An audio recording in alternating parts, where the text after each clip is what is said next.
Most cities are built on stone. Braavos was built on ships, or more specifically, their cargo. Slaves who rose up against their Valyrian captors and seized the helms of the convoy. Of all crimes, Valyria punished rebellion most severely.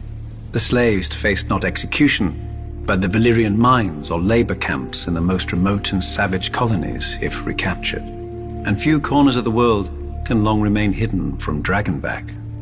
However, our histories claim that a group of slave women prophesied the slaves would find shelter in a distant lagoon behind a wall of pine-clad hills and sea stones, where the frequent fogs would help hide the refugees from the eyes of dragon riders passing overhead.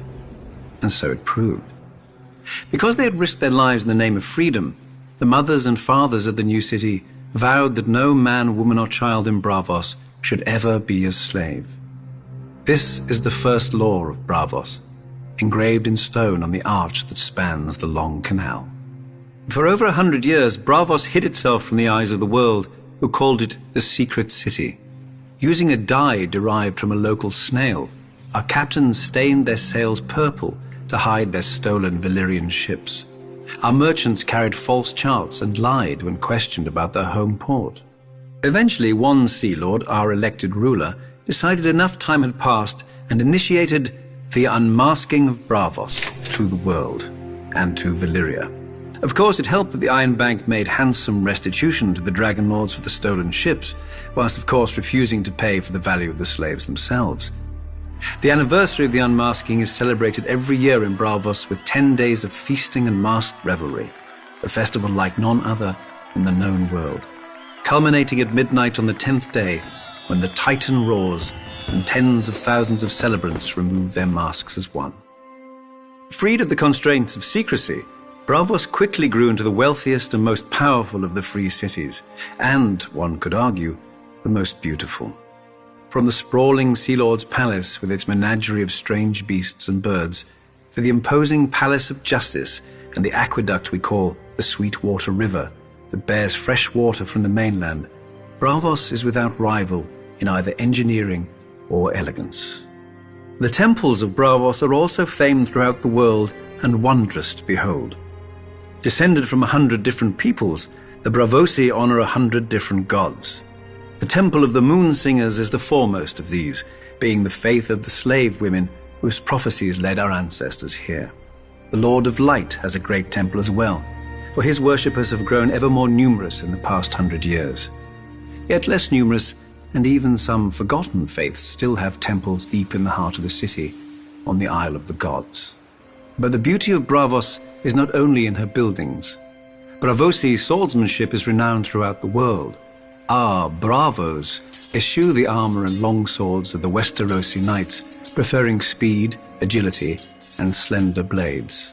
The greatest Braavos call themselves water dancers, after the custom of dueling upon the moon pool near the Sea Lord's palace. By tradition, the greatest of all the Braavos is the First Sword, who commands the personal guard of the Sea Lord and protects his person at all public events. Once chosen, Sea Lords serve for life.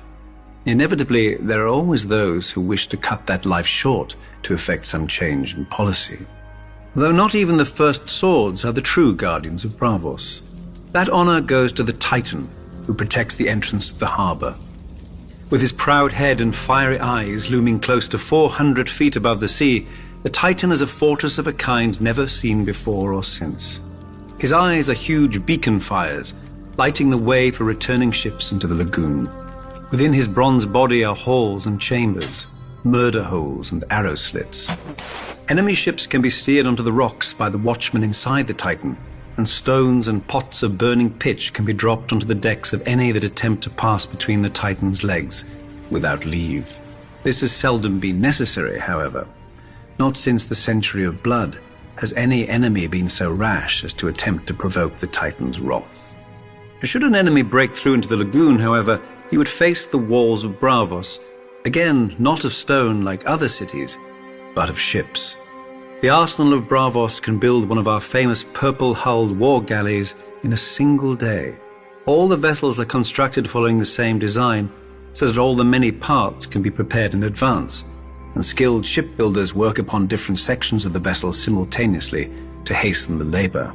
To organize such a feat of engineering is unprecedented. One need only look at the raucous, confused construction in the shipyards around the world to see the truth of this. Let us imagine that even the arsenal, great as it is, failed us. An enemy who could defeat both the Titan and our fleet would be strong indeed.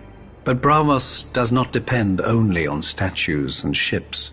We also have iron and gold.